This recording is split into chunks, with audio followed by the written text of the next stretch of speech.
Assalamualaikum warahmatullahi wabarakatuh. Perkenalkan, nama saya Nur Hidriani Mahendra Firdaus dengan NIM 123401120 sebagai konselor bimbingan karir. Ya, perkenalkan nama saya Siti Nurani Fatima sebagai konseli. Oke.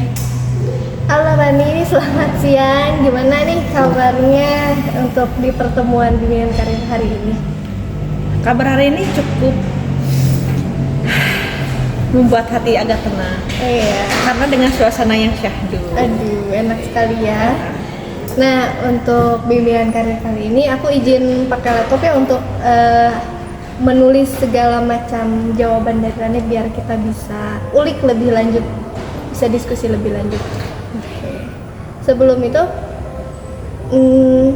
aku ada 3 pertanyaan buat screening awal biar nanti kedepannya kita bisa memilih metode yang sesuai. Ya. Jadi aku bakal langsung ketik aja ya. Oke, untuk pertanyaan pertama ini, kalau dilihat ya, ditanya soal rencana karir atau kuliah, karena ini masih kuliah ya, gitu. Nanti karirnya seperti apa. Nah, posisi kamu sekarang nih arahnya kemana? Masih bingung kah? Harus kayak gimana untuk kedepannya karirnya, atau udah ada rencana nih secara gambangnya, secara umumnya gitu? Oke. Rencana karir ya? Tentunya kalau rencana karir itu pasti udah ada, kedepannya udah ada planning mau apa setelah ini, setelah kuliah nextnya mau kemana. Tapi kalau untuk fiksasi atau matangnya tuh belum, karena melihat dari latar belakang aku juga yang dari sekitar kurang support system dan lain sebagainya, dan juga finansial dan lain sebagainya, membuat aku masih belum fiksasi jenjang karir ke depan tuh aku mau kayak gimana gitu. Tapi kalau udah planning secara gambaran awal udah ada, kalau fiksasinya belum. Oke, jadi udah ada gambaran ya. Jadi nggak perlu kayak dari nol lagi, kayak aku tuh harus jadi apa ya, kayak gimana, kayak nol banget enggak ya. Sudah ada gambaran sama ini. Nah, pas mikirin karir ke depannya nih, ada nggak sih kayak ngerasa kalau aku tuh kayaknya nggak mampu deh, aku tuh bisa nggak ya gitu. Jadi kayak ngerasa ada hambatan Ragu. tadi. Iya, tadi kan Oke. di mention kayak jenjang karir, finansial segala macam. Jadi boleh dijelasin lagi. Oke, berarti tentang kemampuan diri ya. Ya, lebih Kalau- kalau ada hambatannya seperti itu. Faktor-faktor yang menghambat aku untuk mencapai jenjang karir itu. Iya. Oke, kalau untuk keraguan dalam sendiri itu pasti tentu ada, karena yang namanya potensi diri sendiri itu hanya kita sendiri sih yang bisa menilai bisa atau enggaknya. Cuman kalau kita udah bisa menilai potensi kita mampu atau enggak, kadang suka agak ragu gitu. Misal kalau aku kan di bidang pengajaran, pendidikan. Terus kalau misalkan aku ngajar anak yang emang potensinya lebih besar dibanding aku dan potensial banget gitu, misalkan apa ya, dia udah di jenjang yang mau kuliah, kan biasanya aku ngeles juga. Aku mampu nggak nih untuk mendidik anak ini? Kan namanya les itu kan dia pengen upgrade diri lebih baik nih, misalkan dalam bidang English. Misalkan dalam bidang English, sedangkan dia tuh ada misalkan capaiannya mau ke internasional kampus mana gitu kan, tentu pasti harus diolah dengan baik banget ya. Nah, aku harus mengukur dulu potensi aku di situ cukup atau enggak gitu. Terus kalau keraguan itu pasti tentu ada, cuman biasanya aku sebelum itu suka nyari solusi-solusi supaya aku tetap bisa ngambil itu, tapi juga nggak menghambat yang lain. Terus hambatan yang lain selain keraguan itu, aku kadang suka pikirnya itu yang tadi aku bilang di latar belakang finansial, kemudian juga di sekitar kurangnya support system, karena emang minimnya pendidikan di lingkungan sekitar rumah aku, dan juga ya sekitar rumah akunya emang jarang gitu yang melanjutkan ke pendidikan yang lebih tinggi. Makanya tapi itu nggak menghambat aku secara pribadi ya, karena yang namanya untuk jenjang karir itu kan sendiri. Orang lain kan cuma sekedar memantau aja kan, yang menentukan aku berprogres atau enggak kan diri sendiri dong. Betul. Nah, makanya sih ya namanya super system, ya udah deh gitu, aku mengesampingkan itu aja. Nah, yang penting aku bisa nge-support diri aku sendiri lebih baik gitu aja intinya. Ya nomor support system yang lain ya udahlah nomor sekian kan duit cari mau diri sendiri. Sekarang kan Finansial, aku ya. pakai duit ya Bu ya. Iya betul. Yeps. Nah, makanya udah aku juga yang nyari uang, aku juga yang harus nge-support diri aku sendiri lebih baik gitu. Ya, itu solusi yang aku tanamkan kalau dari segi finansial dan support system. Terus juga dari segi kesehatan, aku kadang saking sibuknya dan nggak ada waktu rehat, jadinya aku kadang suka tiba-tiba tumbang dan itu di luar dari kendali aku sendiri. Nah itu yang nggak bisa aku kendalikan dari segi kesehatan. Kalau dari segi finansial dan support system masih aku bisa masih bisa aku carilah solusinya. Kayak namanya material gitu mah kan masih bisa dicari. Kalau kesehatan itu kan datangnya dadakan ya. Jadi aku kadang perasaan kemarin nggak gini deh gitu, perasaan masih sehat-sehat aja. Itu yang masih aku pikirkan solusi dari segi kesehatan sih. Karena kalau emang udah nge-push jauh banget, badan pun jadi nggak kuat kan. Nah itu benar. Jadi nggak bisa, kita berusaha buat ngejaga kesehatan itu, tapi ada tuntutan di balik itu. Harus duitnya harus gimana, buat kedepannya gimana kan nggak segampang itu ya. Lagi untuk saat ini. Iya betul, serba naik ya. Serba naik iya. ya, jujur saya juga ngerasa. Nggak perlu di satu-satu dikasih tahu ya. Bisa lah dengan kata-kata Iya. Nah untuk yang ketiga ini lebih ke menjurus lagi ya. Jadi kamu tuh pengen bisa tahu langkah-langkah cepat yang dari kelebihan kamu ini sekarang untuk karirnya mau kayak gimana, atau mau coba rancang dari awal dari nol, kayak sebenarnya aku cocoknya di mana ya, kayak karir yang aku pengenkan itu seperti apa, atau profesi yang pengen aku tuju itu seperti apa. Oke. Kalau aku lebih dua-duanya tentunya menarik, tapi lebih menarik yang potensi. Karena aku melihat potensi aku ini tuh selain dari bidang pengajaran tuh bisanya apa sih gitu. Karena kamu mungkin udah tahu aku berkecimpung di bidang apa. Nah, aku pengen tahu potensi aku tuh selain untuk di bidang itu tuh apa aja sih gitu yang bisa aku mengolah lebih banyak ke jenjang mana aja gitu, ke jenjang karir mana aja. Oke. Nah, kita tuh bakal coba pakai metode SBBC. Jadi kita tuh bakal lebih mencari dari signature strength, kayak kelebihan kamu itu seperti apa, kekuatan-kekuatan yang ada di diri kamu tuh kayak gimana. Jadi power, power. Nah, harapannya di sesi ini kita bisa sama-sama merumuskan ya langkah teknik yang bisa kita rancangkan untuk karir kamu ke depannya, memaksimalkan karir kamu gitu. Ada siap untuk pertanyaan-pertanyaan selanjutnya ya? Boleh. Ready? Go. Ada beberapa langkah ya, atau bisa disebut macam-macam lah intinya. Kita dari explore visi dan identifikasi dulu nih, untuk menggali identitas naratif, menekankan kekuatan, sama respon hambatan yang kamu harus hadapi seperti itu. Nah, coba ceritain detail possible self atau visi masa depan kamu, atau gambaran mental nih yang paling jelas yang ada di benak kamu tentang karir impian kamu itu kayak gimana? Oke, gambaran mental health tentang karir impian aku di masa depan. Iya, yang paling jelas aja yang bisa di ini. Oke. Kalau gambaran mental health, pastinya kita harus, aku ya sebagai calon pengajar harus punya mental health yang baik, dan juga itu mental health yang nggak mudan. Kalau zaman sekarang mudan ya. Iya, apalagi kalau aku punya mental health-nya yang mood gitu. Mudan. Ke anak-anaknya pasti terhambat. Kebayang tidak seorang pendidik atau pengajar yang capek dalam posisi capek itu, dia dengan mood yang jelek masuk ke kelas.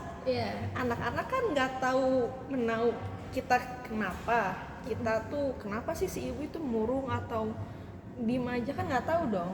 Itu nggak jadi guru yang profesional. Makanya harus yang moodnya baik. Makanya menurut aku harus punya mood yang stabil, nggak mudian gitu ya, nggak mudian, terus juga ramah tentunya. Betul. Kalau ke anak murid harus ramah, biar ya saling terbuka aja kedua belah pihak. Kalau dilihat untuk saat ini kan Rani udah terjun langsung ke sekolah. Kalau Rani tuh ngerasa sebenarnya udah bisa belum sih ngatasin mood-mood dan gitu? aku sendiri. Iya, kan itu yang tadi impiannya Oke. untuk bisa mengatur mood lebih profesional, ramah. Nah, kenyataan di lapangan untuk saat ini gimana? Kenyataannya ada beberapa waktu aku lagi sakit dan itu bikin aku nguras tenaga banget karena ngehandle beberapa kelas yang bikin aku moodnya tuh terpuruk banget lah. Karena bukan karena akunya gimana gitu, tapi karena sakit aja badannya. Jadi aku tetap mengajar seperti biasa, tetapi dengan tenaga sisa aja yang aku punya gitu. Dan itu aku ngerasa nggak maksimal. Yang biasanya aku kan ceria gimana gitu ya Iya. kan anak. Itu ya sekedar aku menyampaikan aja gitu. Walaupun ada tektok antara kedua belah pihak gitu. Tapi merasa nggak maksimal aja karena tenaganya emang segitu gitu, segitu-gitunya. Makanya aku yang tadi kendala dari awal kan di bidang kesehatan, aku masih belum bisa menstabilkan itu gitu. Tapi nggak menutup kemungkinan aku tetap menjalankan sih tanggung jawab untuk mengajar ke anak-anak. Sebenarnya Rani tuh udah pede belum sih untuk mengatasi mental ini? Bisa dari kesehatan itu sendiri ya. Biasanya opennya kayak gimana? Kalau pede sih bisa dibilang pede aja. Dan lebih ke nggak tau malu ya. Di bawah asik aja gitu Iya, ya. dia asik aja gitu. Cuman kalau di bidang yang kesehatan ini kadang aku suka nekenin kalau lagi kerasa sakit nih di kelas. Aku kadang ngasih tugas ke anak-anak. Sekarang kejadian ini ya. Terus ibu sambil duduk sambil memantau kalian. Itu aku duduk tuh untuk menahan rasa sakit itu gitu. Ibu memantau di sini. Kalau ada yang belum paham, silahkan ke depan. Itu biasanya aku ada di fase yang anak-anak pelatihan dikasih LKPD, lembar kerja peserta didik. Itu waktunya aku untuk rehat sebentar setelah menjelaskan dan lain-lain gitu. Anak-anak pas mengerjakan si LKPD-nya, itu aku di situ merehatkan sejenak kalau lagi kerasa sakit itu tuh. Nah, nanti itu akan ada apa ya? Charger diri gitu. Iya, benar. Rehat sejenak, charger diri. Dan di situ aku bisa refresh dulu pikiran, Tenang dulu ya. minum dulu dan lain sebagainya gitu. Karena kelas aku kan enjoy. Kalau anak-anak mau minum silahkan minum aja asalkan nggak makanan gitu. Nah, kalau minum dehidrasi juga ya kasihan. Gitu sih. Ya kurang lebih udah bisa lah ya. Tinggal distabilkan lagi. Cuman harus stabil aja sih. Kadang-kala kalau lagi keras anggap nih lagi menjelaskan. Iya. Kalau lagi keras anggap paling ngelempar dulu pertanyaan ke anak-anak. Iya. Misalkan, ngap nih. Oke. Aku suka ngelemparin dulu ke anak-anak pertanyaan. Oke. Sambil muter tuh, dengan muter ke anak-anak ke kanan, samping kanan, samping kiri. Itu aku biar agak rileks aja sih, biar agak Biar rileks. mereka yang itu ya ngomong. Soalnya kalau aku diem di satu tempat, ya ada pikiran aku tuh ke distract sama satu fokus aja gitu. Karena aku pikir pernah ke psikiater juga kalau lagi kerasa katanya harus ngelihat beberapa objek sekitar dan juga difokuskan ke beberapa objek sekitar itu dari segi visual, penglihatan, pendengaran. Itu aku biasanya gini kalau lagi kerasa tuh, kalau lagi ngerasa ngap terus agak ada anxiety-nya. Misalkan aku ngeliat di sekitar tuh ada papan tulis, terus lihat sekitar lagi, oh itu ada vas bunga gitu. Sekitar lagi, oh itu ada misalkan apa gitu, baju anak warna merah gitu. Aku lihat beberapa kali subjek itu biar aku yang kerasa ngapain itu suka teralihkan fokusnya gitu. Yang lain, udah itu aman aja. Itu tuh terbilang sering gak sih kayak gitu atau aman-aman aja? Jarang. Kalau sering sih enggak, cuman ketika aku ngerasa sakit aja. Jadi akhir-akhir ini kan aku sakit ya karena kecapean. Entah ketika aku kalau ngerasa capek, sakit suka kerasa. Kalau lagi aman, stabil dan enggak sakit aman. Selanjutnya itu apa hal terpenting yang membuat pekerjaan tersebut memiliki reaktivitas dan makna kerja yang mendalam buat kamu, yang mengajar itu sih. Positifnya. Yang pentingnya ya makna kerja yang ada di kamu rasakan seperti itu. Makna kerja. Kalau makna kerjanya kalau aku bidang pengajaran, dari makna kerja untuk sendiri sih aku ngerasa lebih termanage aja diri aku. Yang awalnya aku ngerasa perihal manajemen waktu aja. Kalau ke sekolah kan pastinya udah teratur dong. Betul. Jam berapa kedatangannya, pulangnya jam berapa. Terus juga kan nggak cuma mengajar aja dong, kerjaan di sekolah tuh pasti ada berapa kayak piket, guru piket. Terus guru piket di situ tuh maksudnya guru piket kesiswaan, jadi mengatur kehadiran siswa, terus pergantian jam pelajaran, kayak bel gitu ya, bel pergantian jam pelajaran dan sebagainya. Di situ tuh aku banyak banget makna apa ya yang bisa aku dapat sebagai seorang guru di sekolah, yang ada guru piket, guru mengajar, terus juga guru yang ekstrakurikuler, pelatih sih lebih tepatnya. Iya benar. Pelatih ekstrakurikuler. Jadi banyak cabang ilmu yang bisa aku dapatkan selain di kelas gitu.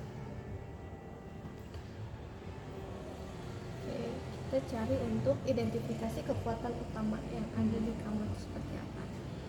Nah, signature strength atau bisa dibilang kekuatan khas ya, yang paling dominan dalam diri kamu, misalnya di momen seperti kamu ngerasa kayak masuk ke kondisi flow yang sangat fokus gitu kayak suatu pekerjaan itu, terus merasa terampil kayak ih kok jago banget gitu, kok keren banget aku bisa Aku bisa ngerjain gini itu. gitu ya? Iya. Iya. Dan benar-benar menikmati pekerjaan yang kamu lakukan itu. Oke. Itu waktu aku ngeles. Jadi itu di luar sekolah kan, ngeles ke rumah. Karena aku di bidang pengajaran bahasa Indonesia, aku ngelesnya di bidang matematika. Itu kan jauh ya antara bahasa Indonesia sama matematika. Iya. Dan kadang aku mikir aku bisa mampu nggak ya di matematika gitu, karena mengajar matematika. Namun ternyata setelah aku les matematika ini, ternyata matematika nggak menyenangkan itu kok gitu. Apalagi ya masih matematika dasar gitu. Dan aku ngerasa ternyata dulu aku nggak suka matematika tuh karena emang posisinya aku ditekan dengan nilai aja. Iya, kalau sekarang aku ngerasa enjoy sama matematika karena aku ngerasa oh ternyata nggak serumit ini kok, dan nggak ada beban nggak ada beban nilai yang harus aku dapat segimana gitu, jadi kayak lebih enjoy aja. Lihat dalam hati keren juga bisa MTK gitu. Iya. bisa. Ya walaupun ya matematika basic aja sih, maksudnya nggak yang rumit-rumit banget kayak siapa yang itu tuh yang selebriti yang TikTok, iya Jerome Pauline kan itu mah wah itu mah udah di atas suhunya banget ya, suhunya ya itu memang di bidang dia sih. Kurang lebih kamu tuh strange-nya, kekuatan khasnya bisa apa ya, mengajarkan hal yang sebenarnya bukan ranah Di kamu ranahnya. ya. Iya. Bukan di ranah kamu. Iya, kadang hidup tuh harus nyobain sesuatu yang baru katanya. Bener banget. Mungkin selain itu ada lagi nggak? Kalau selain di bidang pengajaran, ini harus difokus bidang karir atau di luar karir. Oke. Inggris. Karena walaupun itu masih bahasa, tapi kan itu bahasa Inggris. Sedangkan aku ngajar kan bahasa Indonesia. Nah, di bidang Inggris karena ya mungkin bahasa juga ya nggak terlalu jauh dari bahasa Indonesia. Tapi kadang ada beberapa kosakata yang emang aku nggak menguasai itu gitu. Kadang kalau aku pikir kayak ini susah banget, apa baru kenal gitu. Ternyata oh ini mah kosakatanya yang kosakata zaman sekarang slang gitu ya. Kayak jadi aku perlu ngulik-ngulik itu gitu. Tapi setelah aku berbaur sama teman-teman sebaya dengan bahasa-bahasa slang yang gaul itu, yang bahasa Inggrisnya udah dicampur aduk itu, gitu. Makanya sih aku kan ngajar anak-anak les ini, anak-anak ini juga ya, anak-anak yang Gen Z, tapi Gen Z-nya tuh ya akhir jadinya kan gaul-gaul abis ya bahasa Inggrisnya. Makanya aku harus harus berinteraksi sama dia tuh sesuai dengan ya generasi mereka gitulah. Kayak ternyata aku bisa nyambung nih gitu, yang bisa aku agak banggakan dikit, aku bisa nyambung sama mereka dengan bahasa-bahasa mereka yang luar biasa gitu, yang slang-slang gitu, ternyata harus berbaur gitu. Oke. Itu kurang lebih ya, tadi kamu tuh bisa explore kayak literatur hal lain gitu dibandingkan bahasa Indonesia. Terus aku mau tanya, mungkin kenapa kamu nggak ngajar bahasa Indonesia? Apa emang nggak ada yang nyari itu? Karena emang nggak ada, maksudnya mungkin ada, cuman kalau Inggris matematika kan itu bisa dibilang rumit banget ya.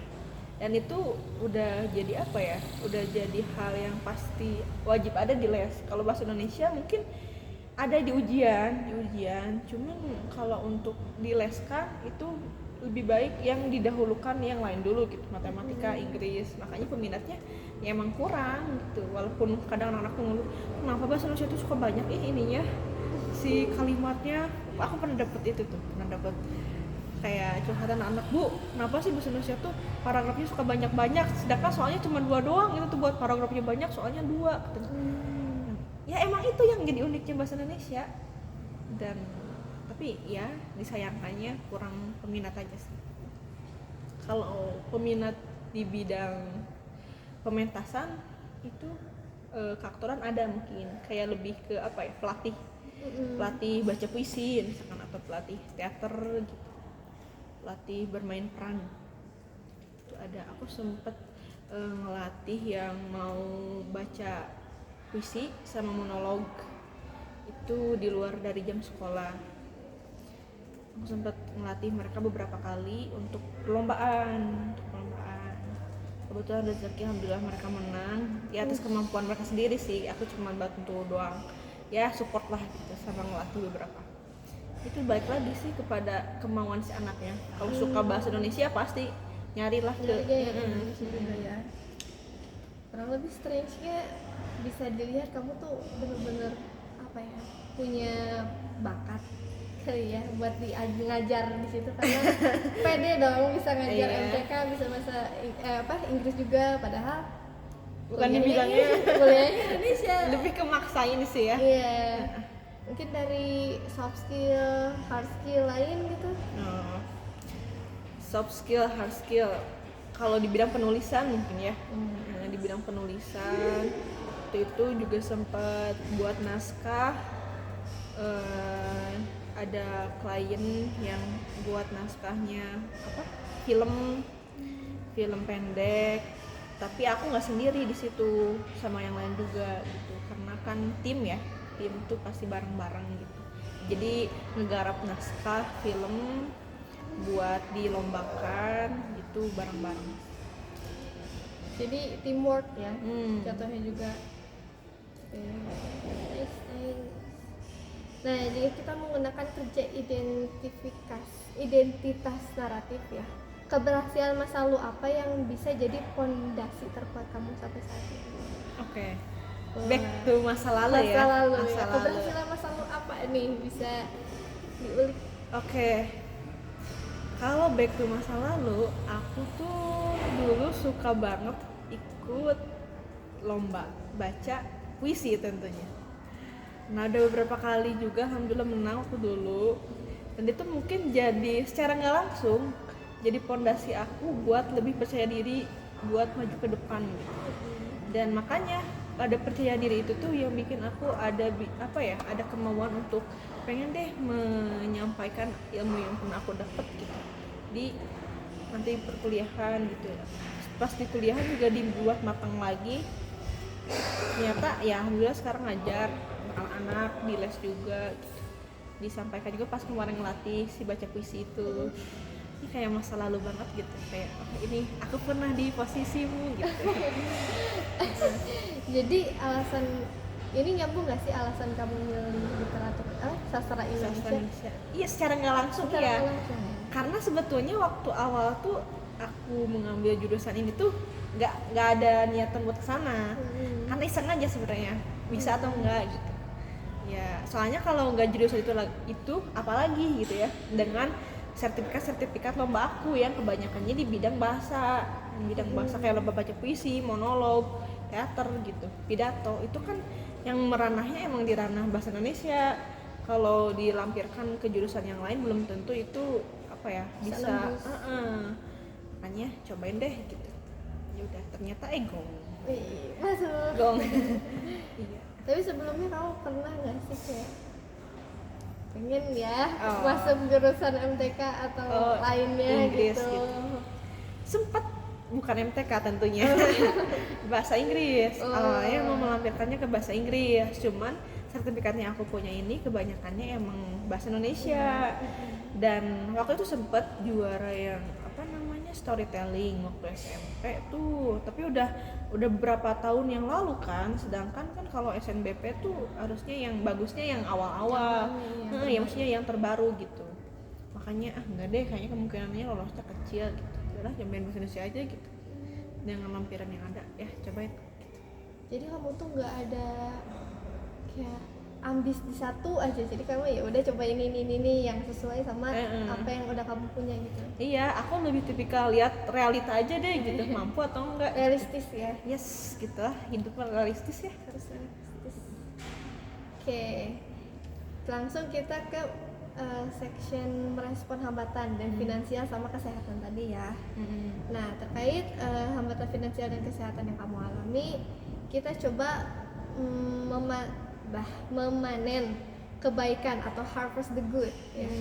Dari pengalaman masa lalu kamu itu sampai sekarang mungkin yang masih mengikuti. Nah, saat kamu berada di titik yang sulit sebelumnya, resiliensi atau kemampuan bangkit dari keterpurukan itu atau menjadi kekuatan apa yang paling membantu kamu untuk bertahan atau naik lagi gitu. Dari segi finansial dulu ini ya? Bisa dari segi finansial atau kesehatan dulu mungkin. Oke. Kalau dari segi finansial, aku sempat yang terpuruk. Dari segi finansial tuh aku mikirnya finansial itu suatu hal yang emang sifatnya urgent tapi bisa dicari solusi kalau kita ada keinginan kuat untuk itu. Keluarga aku emang keluarga yang biasa aja, sederhana, tapi kalau finansial juga ya emang sederhana gitu ya. Tapi kalau aku lihat finansial terus menerus, ya ada aku nggak akan berprogres dan ngerasa apa ya, udah minder dulu, aku finansialnya pas-pasan nih, nggak bakal mungkin kesana, nggak bakal kesini. Nanti kalau kayak pemikirannya kayak gitu terus, ya nggak bakal ada progres ke depan. Makanya aku mikir gimana caranya aku supaya dapat penghasilan dengan ilmu pengajaran yang aku punya. Ya aku mencari solusi itu dengan mencari si tempat-tempat les atau yang tadi ada program atau ya bisnis apa namanya, membuat naskah gitu, project naskah film itu aku suka ikut join sama temen. Ya kemana aja sih itu, jadi aku mikirnya aku harus bisa mencari solusi dari si finansial itu. Cuman yang kalau kesehatan, aku sekarang sedang mencari solusinya dengan mengurangi aktivitas yang terlalu berat. Karena aku terlalu nge-push diri aku sampai aku benar-benar ngerasa lemes banget, sehingga aku bisa downnya benar-benar down gitu kayak kemarin tuh. Makanya aku sekarang mencoba untuk melepas beberapa hal yang menurut aku nggak usah aja gitu. Mending fokus di beberapa hal yang lain yang itu lebih urgent sifatnya. Makanya aku sekarang agak fit karena aku udah melepas beberapa hal yang menurut aku itu bisa dikesampingkan dulu gitu. Karena kalau kecapean terus menerus dengan badan aku yang belum stabil, yang ada aku makin susah buat buat sembuh totalnya. Yang lebih dari finansial, kamu udah berusaha untuk mencari jalan keluarnya dengan cari pekerjaan lain. Dan kalau dari kesehatan bisa mungkin nyambung juga ya dari yang pekerjaan sampingan itu. Nah itu. Jadi agak lebih nggak terlalu terlalu banyak lah. Iya, aku waktu masih semangatnya belum drop banget. Itu aku segala diambil. Bahkan aku ngambil anakku banyak banget. Terus kalau ada project naskah yang Ani mau ikut gak? Ayo, pelatih ini mau gak? Yuk gitu. Dan aku gak mikirin jam tidur aku, jam makan, jam istirahat ya. Sehingga aku drop gitu. Makanya aku sekarang walaupun kamu ambisius sama finansial kamu yang belum stabil, tapi kamu harus lihat kemampuan badan kamu gimana. Ya makanya sekarang kurangin dulu deh sampai aku benar-benar sembuh gitu. Mungkin dari kekuatan yang kamu dapetin dari keluarga mungkin, atau dari yang bisa jadi pengaruh lain gitu, yang bisa ngangkat kamu dari masa terpuruk itu, masa jatuhnya itu. Kalau support dari selain itu ada support dari ibu saya tentunya dan almarhum ayah saya, karena aku pikir kalau bukan aku siapa lagi, apalagi aku sebagai anak satu-satunya, dan kalau bukan aku yang bisa berhasil siapa lagi, karena nggak ada lagi backingan di belakang. Apalagi bapak udah nggak ada nih. Siapa lagi nih? Ya siapa lagi nih Ya. gitu, makanya ya harus lebih strong lah. Apalagi sekarang ya ibu udah naik usianya gitu, kasihan. Jadi harus aku yang lebih beranjak dewasa. Kayak lagu. Betul.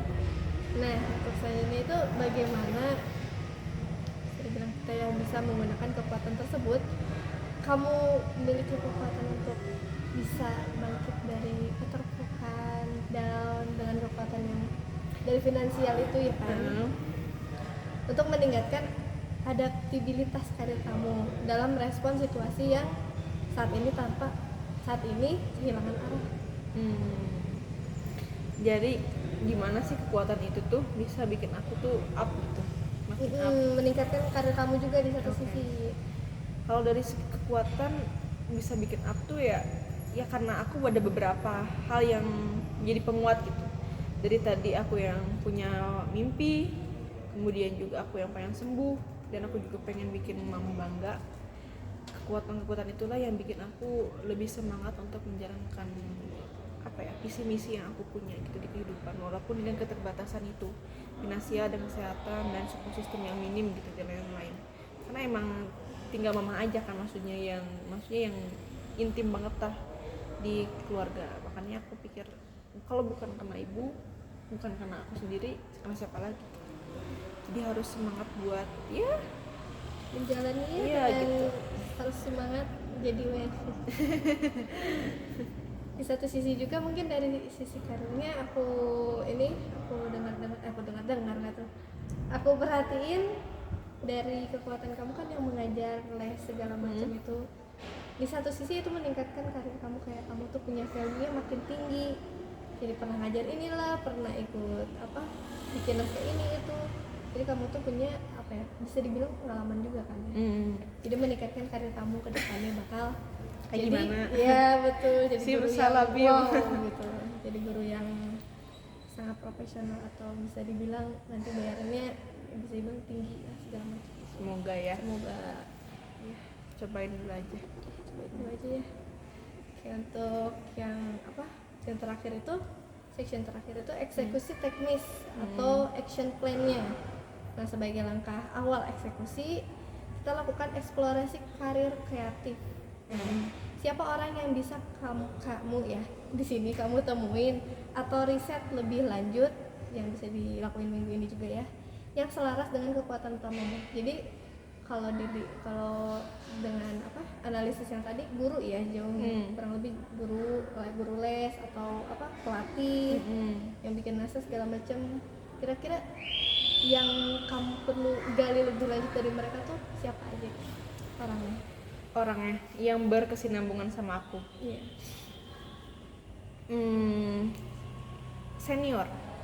Senior dari guru-guru, dari pelatih, karena aku pikirnya aku tuh masih mahasiswa yang masih butuh bimbingan lebih dalam gitu. Makanya aku selalu mendekati senior dari kedua cabang itu. Dan kalau dari guru, misalkan ada guru bahasa Indonesia yang lebih jauh dibanding aku pengalamannya, so mendekati, Bu, kalau menghadapi anak kayak gini tuh gimana, Bu? Ada isu bahasa terbaru loh kayak gini, menurut Ibu gimana tanggapannya? Aku suka berdiskusi sama si guru itu. Terus juga kalau di les, kadang aku suka diskusi itu sama pihak lembaganya, sama pihak lembaga tuh, Bu, ada anak ini yang kayak gini, ternyata kesulitan dibilang ini kayak gimana gitu. Aku suka minta saran atau solusinya kayak gimana gitu, supaya kedua belah pihak tuh saling diuntungkan, nggak ada salah satu pihak yang dirugikan. Kalau di bidang pelatihan yang tadi baca puisi dan lain-lain, aku suka mendekati senior di komunitas. Aku ikut komunitas juga, ASAS namanya. Di ASAS itu ada senior yang emang jauh mumpuni di bidang kaktoran. Aku kadang suka mendekati itu, gimana sih Kak caranya untuk kayak gini gitu, di bidang misalkan kalau baca puisi atau monolog, teater, gimana sih caranya supaya lebih matang gitu, melatih anak tuh kayak gimana. Dan dengan obrolan-obrolan sederhana kayak gitu, oh ada ilmu baru. Ya kurang lebih udah ya, udah terlaksanakan sebelum-sebelumnya. Iya. Mungkin bisa digali lagi untuk kedepannya, bisa jadi pondasi juga. Karir kamu tuh sebenarnya udah jelas ya, mau jadi guru atau gimana nya, tapi kan tetap ada proses di balik itu. Jadi bisa dihubungi atau mencari informasi lebih lanjut untuk cara sampai ke titik itu tuh bagaimana. Seperti itu. Mungkin dari banyak ya bidangnya, dari guru, les, atau dari komunitas kayak aktoral, monolog, teater.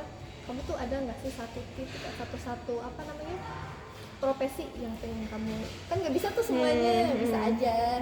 Cuman kita harus punya satu tujuan yang pasti ya, karena aku di jurusan bahasa Indonesia dan sebagai pendidik ya pasti seorang guru bahasa Indonesia.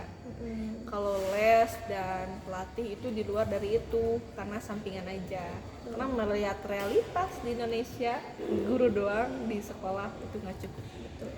Gitu, makanya aku coba untuk eksplor ke di luar sekolah.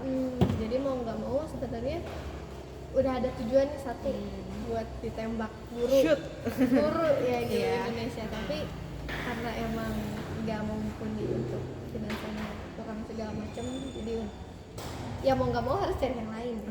Betul. Tapi untuk saat ini mungkin action yang bisa Rani lakukan lebih digali lagi, mungkin jadi mewawancarai secara langsung untuk seniornya untuk ke depan itu seperti apa, bagusnya seperti apa. Kan karena lebih senior, lebih tahu di lapangannya seperti apa kan ya. Seperti itu. Lalu kadang aku tuh kayak penasaran kalau di bisnis yang di luar dari itu, kayak bidang kuliner, terus juga kayak bidang pemasaran, terus yang aku minati aja ya, kuliner, pemasaran, terus produk. Aku ada minat di ketiga bidang itu, cuma belum ada ilmu yang mumpuni di ketiga itu. Selain dari itu kan tadi finansial yang belum stabil, tentunya harus punya modal dulu dong. Ya mungkin aku harus mencari solusi kalau finansialnya udah agak matang, kalau ada modal, coba deh bisnis di luar dari itu yang aku sukai gitu, yang lebih memungkinkan. Makanya aku bilang di awal, aku tuh sebenarnya udah tahu mau kemana, tapi tuh pengen mencoba ke di luar itu. Kalau di bidang aku jasanya mengajar aja, itu tuh kayak maksudnya aku suka, cuman pengen nyoba di luar bidang pengajaran. Kayak tadi bisnis kan, pengen gitu. Cuman aku belum dapat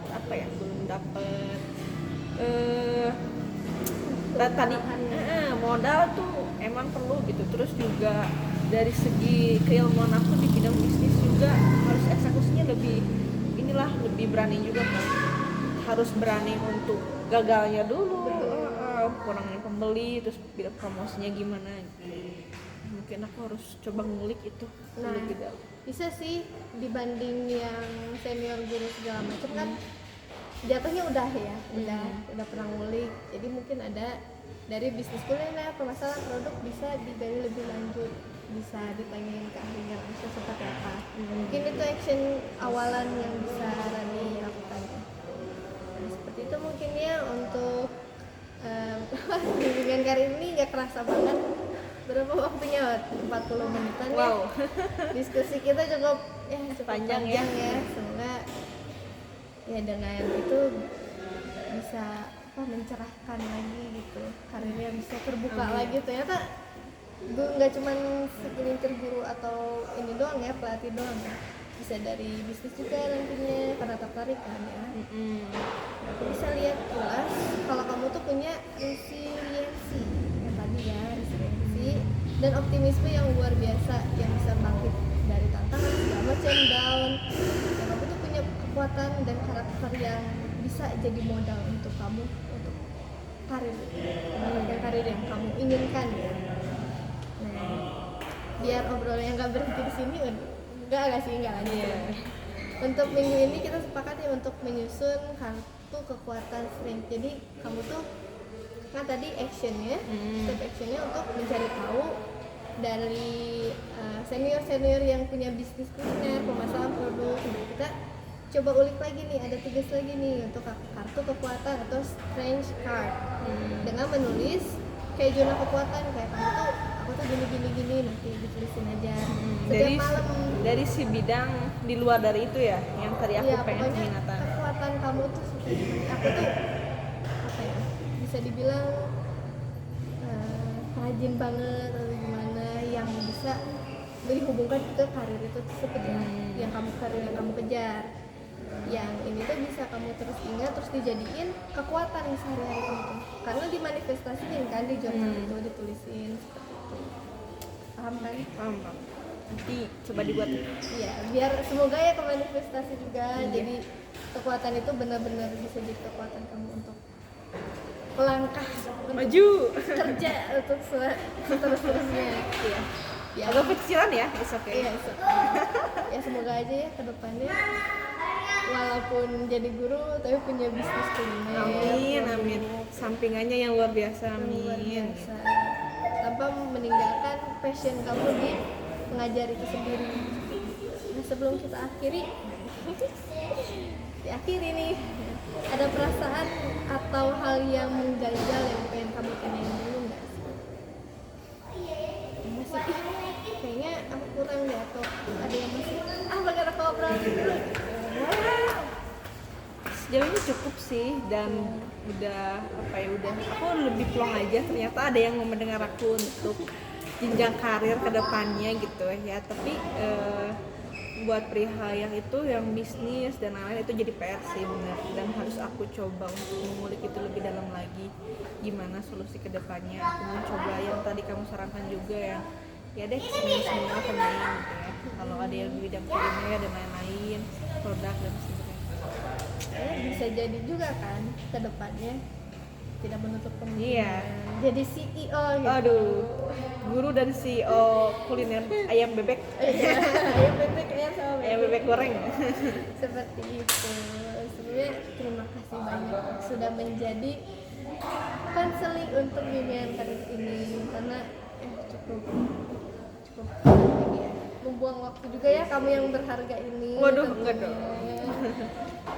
Semoga apa yang kita diskusikan, yang kita obrolkan bisa membantu karir kamu ke depannya. Seperti itu. Sukses ya buat action plan-nya tadi untuk mencari narasumber yang hebat. Siap. 52. Iya, 52. Nanti diobrolin aja perkembangannya seperti apa, bisa didiskusikan lagi.